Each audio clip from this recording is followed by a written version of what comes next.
Olá, apaixonados por arte, tudo bem por aí? Eu sou Rafael Pavlina, assessor e professor de arte, e esse é o nosso canal para falar de arte e educação.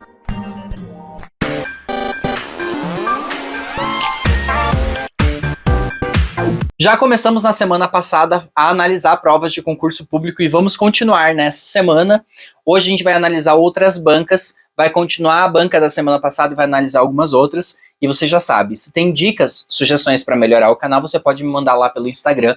Pode deixar nos comentários aqui desse vídeo também. Me segue na rede social, no Instagram, @prof.rafaelpavlina. Se quiser ajudar o canal a continuar publicando vídeos, coloca aqui nessa descrição, aqui embaixo, eu digo como que você pode fazer isso. Lembrando que o YouTube não é o meu ganho principal, não é a minha fonte de renda. Então, quanto mais vocês ajudarem o canal, mais vídeos eu posso gravar. Beleza? Vamos analisar a prova? A primeira pergunta, banca FEPESE 2023. Eu comecei essa banca no vídeo anterior, agora vamos dar continuidade. Então tá aqui, 14. Assinale a alternativa correta de acordo com os PCNs, Parâmetros Curriculares Nacionais, do ano de 97. Essa banca aqui, ó, é 2023. Ou seja, já existia a BNCC, já estava em implementação a BNCC, portanto, os Parâmetros Curriculares Nacionais não são o documento mais atual, mas daquele jeito que eu sempre falo para vocês nos outros vídeos. Conhece o PCN, leia, faça o seu resumo, porque os parâmetros ainda têm caído muito nos concursos públicos, apesar da gente agora utilizar a BNCC em detrimento aos PCNs. Bora lá. A arte na escola deve ser focada em técnicas tradicionais, criando espaço para a expressão individual do estudante. B. A educação em arte propicia o desenvolvimento do pensamento artístico e da percepção estética que caracteriza um modo próprio de ordenar e dar sentido à experiência humana. C.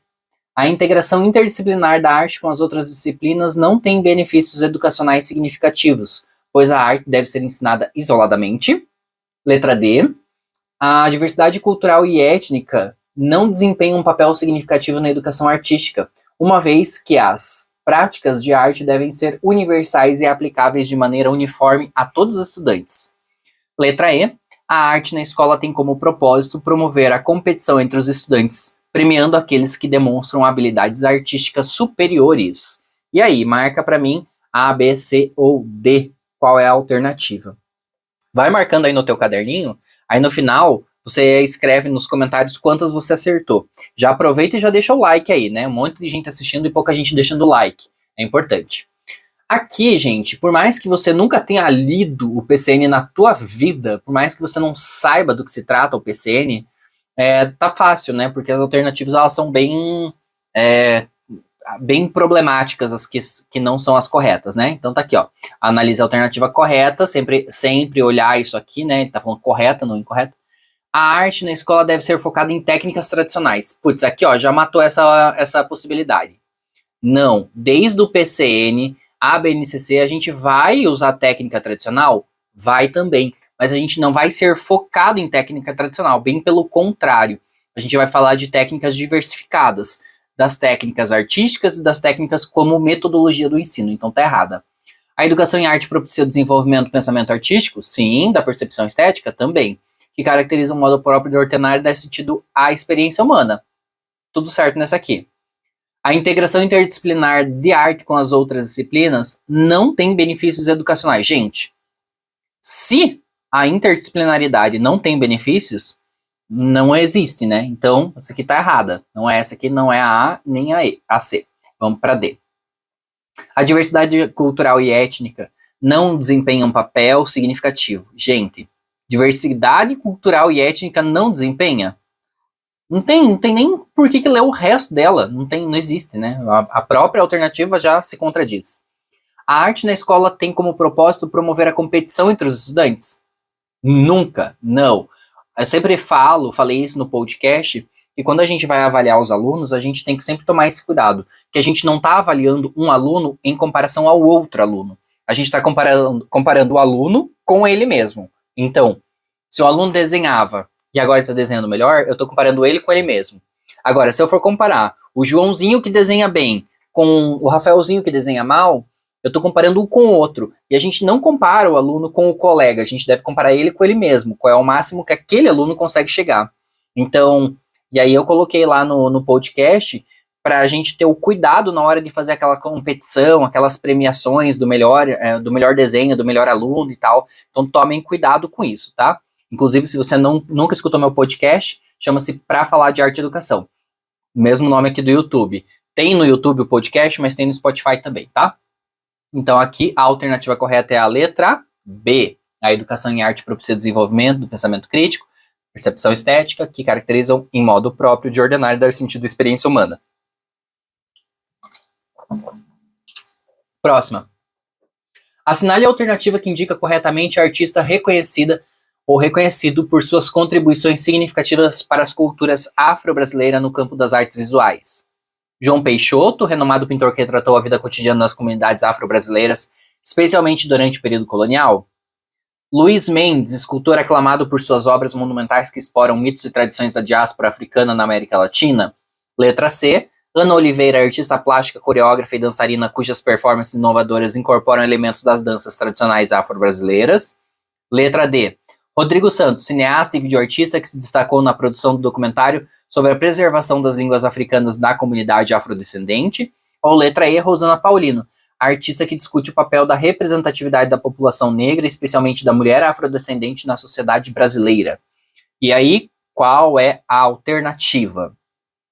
Essa aqui é aquela pergunta que eu sempre falo para vocês assim, tem duas opções, ou você chuta, porque não faz ideia, ou você conhece e responde por conhecimento de história da arte.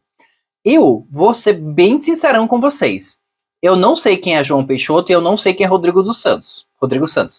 Eu já ouvi falar do Luiz e já ouvi falar da Ana.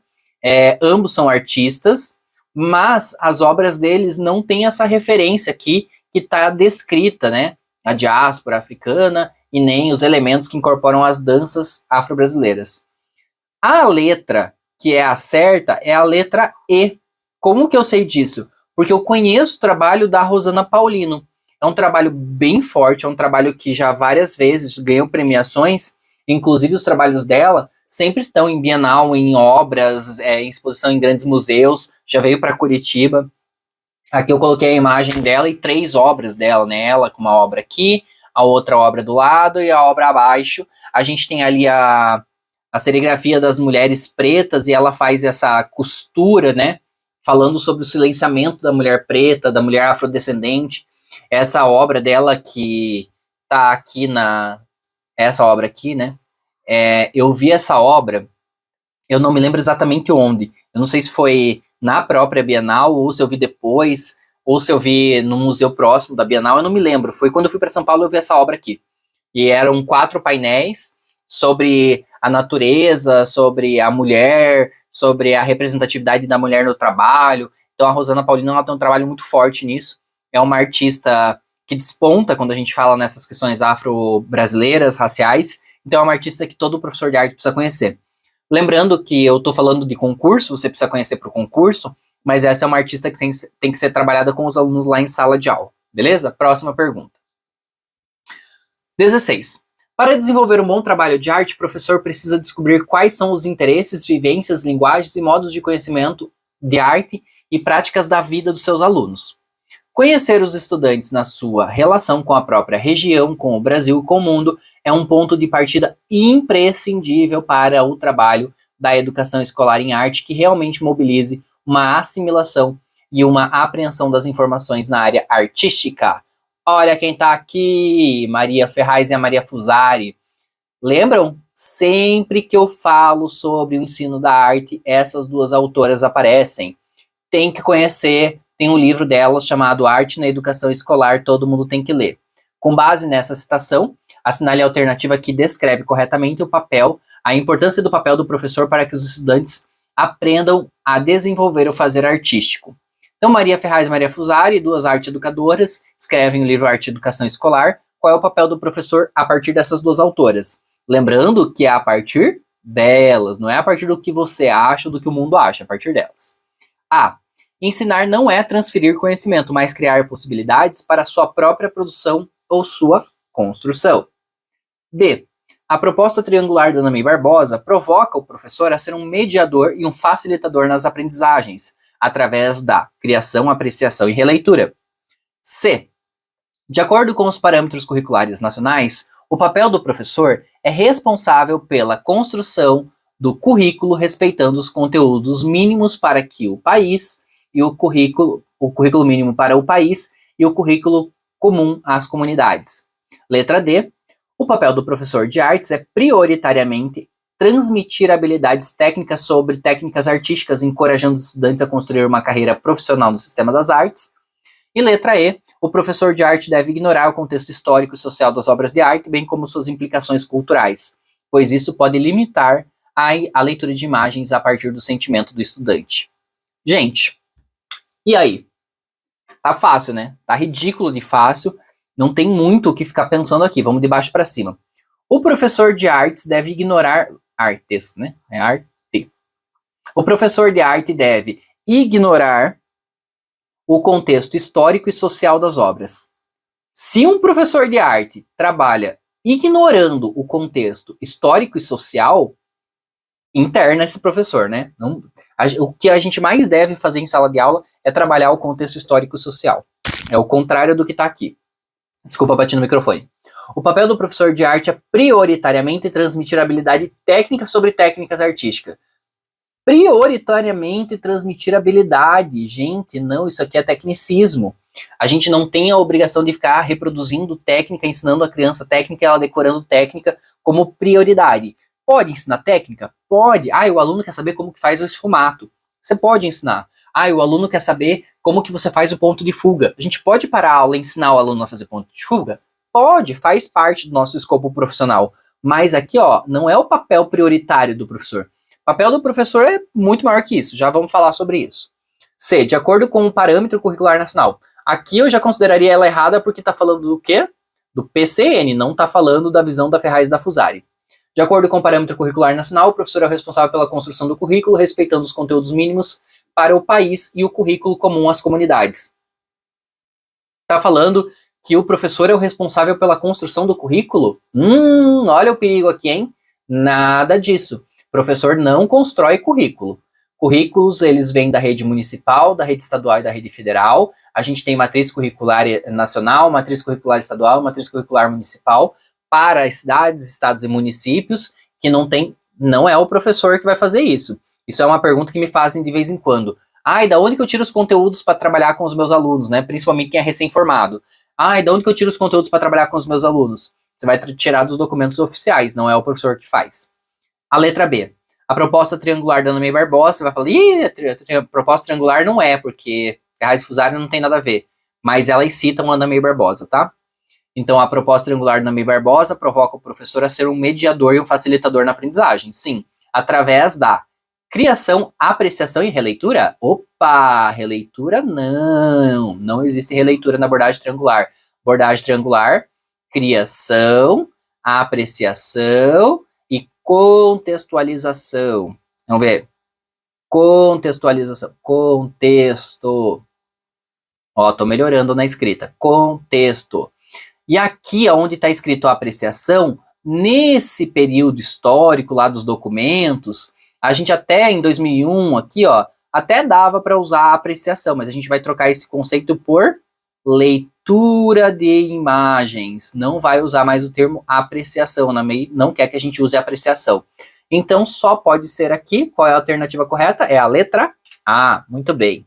Ensinar não é transferir conhecimento, mas criar possibilidade para sua própria produção e a sua construção. Aqui, ó, Paulo Freire. Ensinar não é transmitir conhecimento, tá? 18. A Base Nacional Comum Curricular, BNCC, né, de 2017, implementação em 2020, diz que a música... Opa, Rafael, trouxe pergunta de música? É porque essa eu sabia a resposta, tá? Diz que a música é uma expressão artística que se materializa por meio dos sons. Daí a importância de um ensino voltado para as práticas musicais que explorem esses sons. Segundo esse documento, é correto afirmar sobre o ensino de música. Deixa eu fazer um parênteses aqui. Essa prova FEPESE, ela tinha acho que 10 perguntas de arte, eu me lembro, e 2 eram uma de música e uma de dança. E todas as outras 8 eram de artes visuais.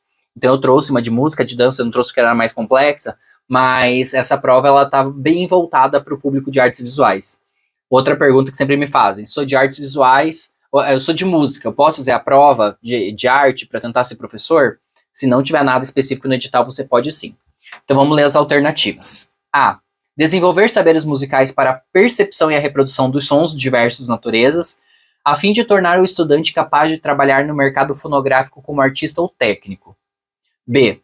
Manter-se fiel aos conceitos musicais, sejam eles artísticos ou físicos, deixando a cargo do professor de artes visuais e de artes cênicas o ensino dos conceitos referentes a cada área. C. Utilizar o repertório clássico para que os estudantes possam conhecer o cânone da música universal, partindo do pressuposto de que com os estudantes estão inseridos em contextos em que há maior contato com músicas populares. Letra D. Considerar que nem todo estudante tem o talento artístico musical a ser desenvolvido, e, nesse caso, priorizar o desenvolvimento de conceitos teóricos sem forçar a participação desses estudantes em atividades práticas, e ampliar e produzir conhecimentos musicais, passando pela percepção, experimentação, reprodução, manipulação e criação de materiais sonoros diversos, dos mais próximos aos mais distantes da cultura musical dos alunos.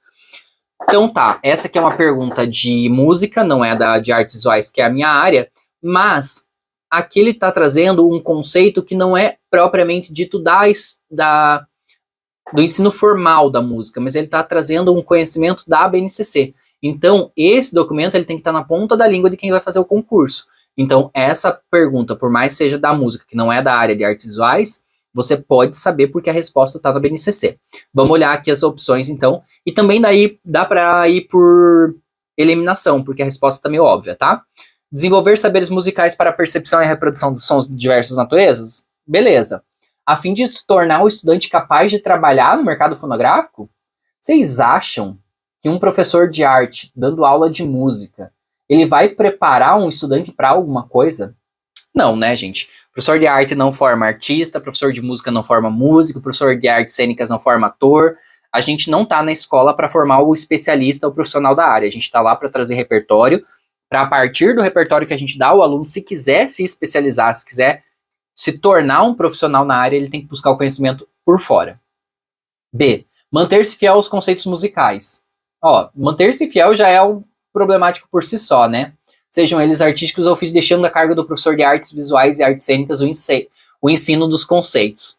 Nosso sonho, né, gente? Nosso sonho que o professor de artes visuais e o professor de artes cênicas, e aqui faltou o professor de dança, trabalhem cada um na sua área, né? É o nosso sonho, mas não vai acontecer. Por quê? Não existe um profissional de artes visuais, outro de artes cênicas e outro de dança. É a mesma pessoinha, aqui ó, vou desenhar, é esse ser humano aqui que vai dar teatro, dança, música e artes visuais. C. Utilizar o repertório clássico para que os estudantes possam conhecer o cânone da música universal, partindo do pressuposto de que os estudantes estão inseridos em contextos que há maior contato com música popular. Não, né, gente? Utilizar um repertório clássico. Não, a gente vai usar o clássico, mas a gente vai usar a cultura popular, vai usar a cultura de massa, vai usar indústria cultural. A gente precisa utilizar todos os meios e todos os tipos de repertório. E aí, pressupor que o aluno tem mais contato com músicas populares, não necessariamente. A gente tem alunos na educação pública que tem mais acesso à música clássica do que vários professores de arte por aí. Então essa aqui também não é. D. Considerar que nem todos os estudantes têm talento artístico musical a ser desenvolvido. E nesse caso, priorizar o desenvolvimento de conceito teórico, sem forçar a participação desses estudantes em atividades práticas. Essa aqui, ela é meio que uma pegadinha. Ela não é a resposta correta, mas ela quase podia ser. Mas considerar que nem todos os estudantes têm talento artístico musical, a gente parte de um princípio, de um preconceito, né? Que os alunos não vão conseguir. Mesmo que a pessoa não tenha uma habilidade para tocar um instrumento, a criança não tenha uma facilidade para tocar um instrumento, a gente vai proporcionar que ele faça isso. É igual aquele aluno que não desenha bem, mas ele precisa desenhar. O aluno que não dança bem, mas ele precisa dançar. E aqui, ó, uma palavra que a gente tem que tomar cuidado. Talento e dom são duas palavras que a gente tem que tomar muito cuidado quando usa. Faltou aqui, ó, dom. A gente tem que tomar muito cuidado quando usa a palavra talento ou a palavra dom, porque a gente parte do pressuposto que a criança já vem de casa com aquilo e não necessariamente é assim, tá? Mas outro dia eu falo mais sobre isso. Então a letra E, ampliar e produzir conhecimento musical, passando pela percepção, experimentação, reprodução, manipulação e criação de materiais sonoros diversos, dos mais próximos dos estudantes aos mais distantes. Então a resposta correta é a letra E. Próxima pergunta. FEPESE, pergunta 20. A arte digital é uma forma de expressão artística que utiliza ferramentas digitais e tecnologia computacional para criar obras de arte. Essa forma de arte é diversificada e abrange uma ampla gama de estilos, técnicas e mídias. Assinale a alternativa que indica corretamente alguns aspectos importantes na arte digital. A. Através do aumento da realidade virtual, a arte digital diminuiu a interatividade com o público, uma vez que a internet modificou a maneira da comunicação entre as pessoas, tornando-as mais distantes. B. Pixel art é constituída por imagens digitais acompanhadas de complexas equações matemáticas que utilizam programas específicos para estes fins. Tais programas são dedicados a fórmulas descritas pela geometria fractal. C. A arte digital tem suas raízes nas convergências entre arte e tecnologia e a sua história remonta às décadas de 50 e 60, quando os computadores começaram a se tornar disponíveis para o uso criativo. D. A arte vetorial é uma forma de arte digital que utiliza blocos de construção básicos para criar imagens. Cada bloco representa uma cor específica e, quando combinados, formam composições visuais.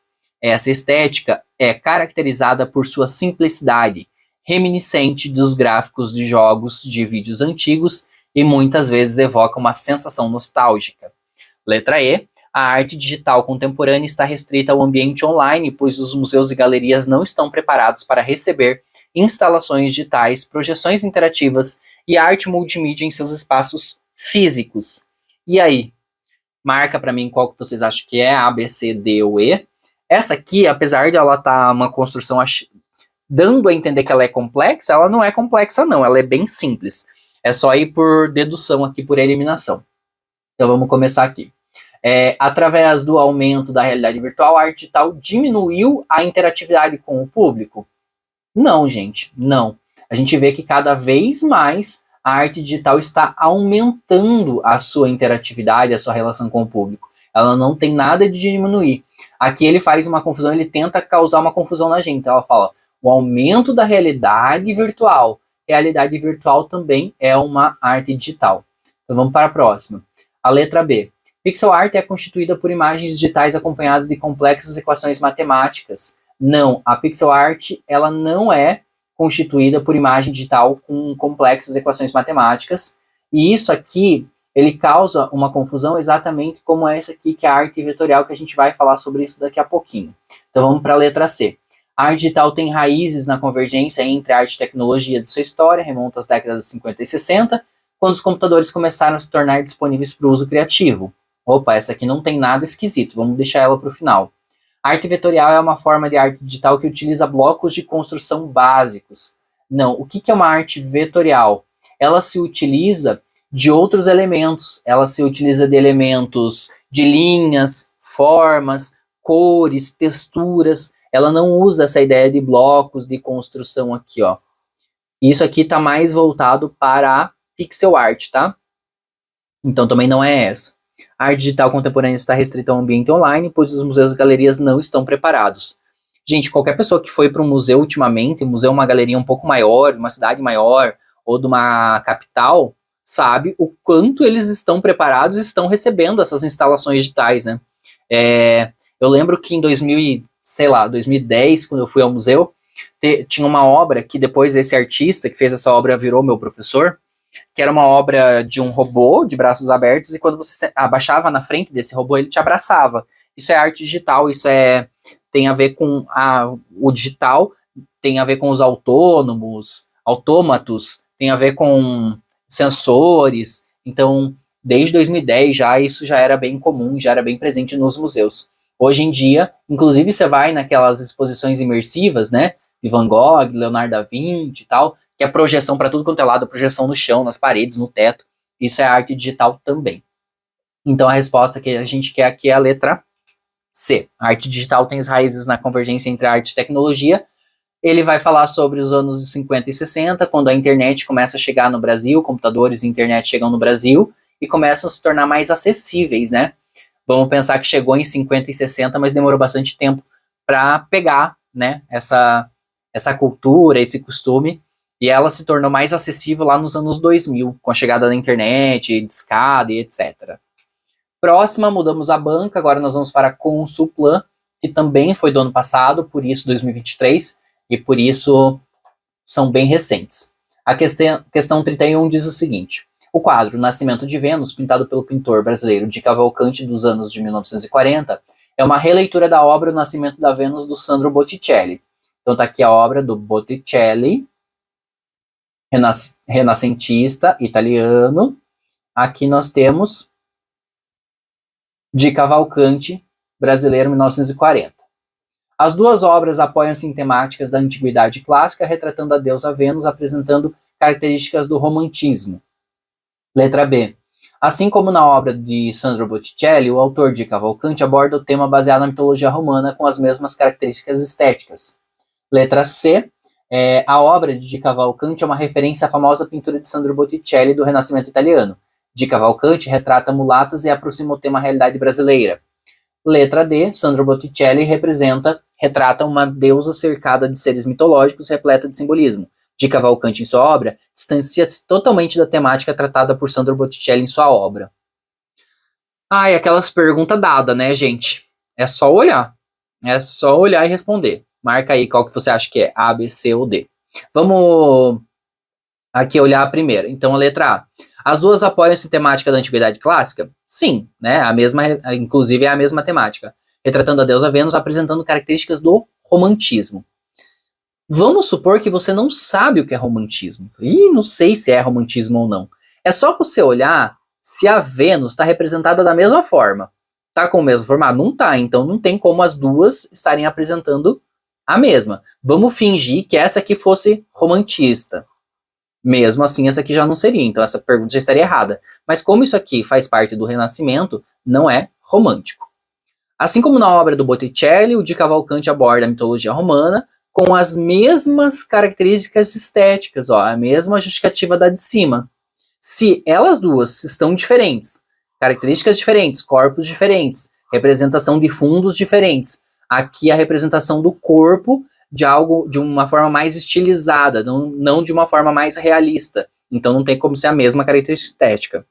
A letra C, que vai falar que o Di Cavalcanti tem uma referência, então essa aqui é uma referência dessa aqui, retrata mulatas e aproxima com a realidade brasileira. Então é uma inspiração, essa é uma inspiração dessa, e a gente tem a representação de mulheres que são mais parecidas com as mulheres brasileiras. Então essa aqui tá certa. Só para ver aqui, Sandro Botticelli retrata uma deusa cercada de seres mitológicos e simbolismo, e sua obra distancia totalmente, isso aqui é questão de interpretação de texto, né?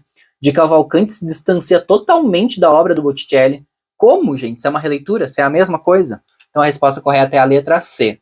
A obra do Di Cavalcanti é uma referência à famosa pintura do Botticelli, só que vai se aproximar mais da realidade e da característica das mulheres brasileiras. Consulplan 2023, a arte cinética surgiu em Paris a partir da exposição O Movimento, que aconteceu em 55, se propagando para outros lugares do mundo. No Brasil, a arte cinética despontou na década de 60, sendo apreciada por seu caráter inovador. Em relação à arte cinética no Brasil, assinale a alternativa correta. Gente, eu tô gago, mas é porque eu já gravei vários vídeos hoje, tá? Então vamos lá. Letra A. Apresentam elementos da arte moderna como formas essencialmente tridimensional e estático. Participam desse movimento o Palatinic, a Lygia Clark, o Ivan Serpa, o Victor Vasarely, entre outros. Letra B. As obras apresentam valorização do movimento e dinamismo, formatos simples e repetitivos, elementos geométricos. Participam desse movimento Platinic, Ivan Serpa, a Lygia, entre outros. As obras representam formas simples e bidimensionais, onde a sensação de movimento é o objetivo principal da obra. Participam do movimento Victor Vasarely, a Lygia Clark, o Palatinic, dentre outros. As obras apresentam elementos geométricos associados a figuras que se movem fundamentalmente através de estímulos mecânicos, sendo sempre principais representantes Alexandre Calder, Victor Vasarely e o Tinguely, dentre outros. Vamos lá, então vamos analisar. Se você já sabe, já pausa e já responde aí qual você acha que é a alternativa correta. Estamos falando do quê? Estamos falando de um movimento artístico, de um período do movimento artístico chamado arte cinética, ela vai acontecer em 56 em Paris, ela vai chegar no Brasil na década de 60. Aqui, ó, tem que prestar atenção na pergunta, ó. Em relação à arte cinética, no Brasil. Assinale a alternativa correta. Apresenta os elementos da arte moderna como forma essencialmente tridimensional e estático. A arte cinética é exatamente o oposto do estático. Ela é movimentada, ela movimenta, ela tem equipamentos que fazem a movimentação acontecer. Então essa aqui já não é. As obras apresentam valorização do movimento e dinamismo? Sim. Formato simples e repetitivo? Sim. Elementos geométricos? Sim. Participou desses movimentos Palatinic, o Ivan Serpa, a Lygia Clark, dentre outros. Então essa aqui tá certa. Vamos deixar ela para depois. As obras apresentam formas simples e bidimensionais, onde a sensação de movimento é o objetivo principal da obra. Não é a sensação de movimento, o movimento realmente acontece. Não é igual uma pintura que você pressupõe que aquela pintura está em movimento. Aqui as obras estão literalmente em movimento. Então essa aqui está errada. As obras apresentam elementos geométricos associados a figuras que se movem, fundamentalmente através de estímulo mecânico, sendo seus principais representantes Calder, Vasarely e Jean Tinguely. Aqui, essa aqui você pode ficar na dúvida, mas como a gente está falando de arte no Brasil, esses artistas aqui não estão produzindo arte no Brasil. Então a resposta correta aqui nesse caso só pode ser a letra B. As obras representam a valorização do movimento e dinamismo, e aí estão os principais artistas. Vamos lá, se encaminhando para o final. A instalação Inferninho, do artista paulistano Luiz Zerbini, em 59, que nasceu em 59, foi apresentada na 29ª Bienal de Arte em São Paulo. Era uma caixa preta que, ao entrar o público, se deparava com cores, luzes, texturas, interagindo com as formas e com a possibilidade de criar naquele espaço. Assinale a alternativa que está relacionada à obra do Luiz Zerbini. Então era uma obra que você entrava aqui e dentro tinha uma projeção de luz, lasers e tal. Vamos ver quais são as possibilidades aqui. Letra A. Relacionada à arte moderna apresenta o conceito de dinamismo, onde o público participa da obra como apreciador. Letra B. Trata-se de uma instalação propositora relacionada à arte contemporânea que faz uso da tecnologia em materiais diversos. Letra C. Trata-se de uma obra de arte onde a tecnologia se torna imprescindível, criada sempre em espaços externos devido ao grande formato. E letra D. O público participa da obra de forma contemplativa, está relacionado à arte contemporânea e utiliza diversos recursos tecnológicos. E aí, qual vocês acham que é? Marca aí nos comentários, marca no seu caderninho, vamos fazer a análise então. Tá aqui a obra. Relacionada à arte moderna, apresenta o conceito de dinamismo, onde o público participa da obra como apreciador. Olha o termo aqui, ó, apreciador. Se na própria pergunta já está falando que o público interage com as formas, significa que essa obra ela é interativa, significa que tem a participação ativa do público. Então não tem como ser só apreciador, ela tem que ser interativa. Então essa aqui está errada. Trata-se de uma instalação propositora, ok. Relacionada à arte contemporânea, ok. Que faz uso de tecnologia, ok. E materiais diversos, ok. Então essa aqui por enquanto vamos deixar. Letra C. Trata-se de uma obra onde a tecnologia se torna imprescindível, criada sempre em espaços externos devido ao grande formato. Olha aqui, ó, criada em espaços externos devido a... Olha a foto da obra aqui, ó. Se você não tivesse a foto, até dava para errar, mas olha aqui. Onde que tá isso aqui, ó? Tá dentro da Bienal, tá dentro do Parque do Ibirapuera, lá em São Paulo. Então ela não tá no ambiente externo, por causa do tamanho, ela tá num lugar fechado. Então não é essa aqui, né? Não tem como errar essa. Essa aqui não é. O público participa da obra de modo contemplativo. De novo, ó, modo contemplativo? Não. A gente está falando de interação, a gente está falando de público que mexe com a obra, então não pode ser contemplativo, não vou nem terminar de ver. A resposta correta só pode ser a letra B. Trata-se de uma instalação propositora relacionada à arte contemporânea que faz uso da tecnologia. Vamos para a última. Questão 35, a fotografia por meio dos processos físicos-químicos está presente no trabalho artístico do Man Ray. Ó, tem que saber quem é o Man Ray. Relação ao trabalho desse artista, assinale a alternativa correta. Ah, agora o bicho pega, tem que conhecer o trabalho do Man Ray para poder falar, né? Usou a fotografia exclusivamente como meio de informação, tendo ficado famoso por suas fotos de fatos históricos. Recebeu influência do movimento surrealista, produziu a fotografia Le Violin de Rengret, uma das suas obras mais famosas. Criou o fotograma ou radiografia utilizando uma câmera fotográfica, elaborou diversos trabalhos baseados em estudos já publicados, esteve ligado ao movimento dadaísta e criou, através da fotografia, imagens provocativas ligadas aos valores ideais da sociedade da época. E aí? A, B, C ou D? Marque aí no seu caderninho e depois coloque no chat para mim, nos comentários, quantas vocês acertaram. Vamos uma por uma aqui. Aqui a gente precisa saber quem é o Man Ray. Man Ray é um artista que ele tem influências dadaístas, surrealista, ele vai ter um trabalho bem significativo. Uma das obras mais conhecidas, que eu acho que quase todo mundo já viu, é uma mulher sentada numa cama, com o rosto virado de lado, e ele coloca nessa mulher dois símbolos, dois elementos que fazem com que o corpo dessa mulher fique quase um instrumento, uma representação de um instrumento musical. Ó, só por esse meu esboço aqui vocês já vão saber, hein? Nossa, ficou muito bom. Vai pesquisar Man Ray aqui. Então, usou a fotografia exclusivamente como meio de informação, tendo ficado famoso por suas fotos de fatos históricos. Primeiro, não tem nada de exclusivamente, e ele não utilizava as fotografias como informação, ele usava como meio de obras de arte, comunicação de obras de arte. Então, já não é a letra A. Recebeu influência surrealista? Ó, sim, falei sobre isso. Produziu a fotografia Le Violon d'Ingres, uma das suas obras mais famosas. Por que chama-se Le Violon d'Ingres? O artista Ingres é aquele artista que faz aquela mulher deitada na cama, que tem um corpo bem longilíneo, né?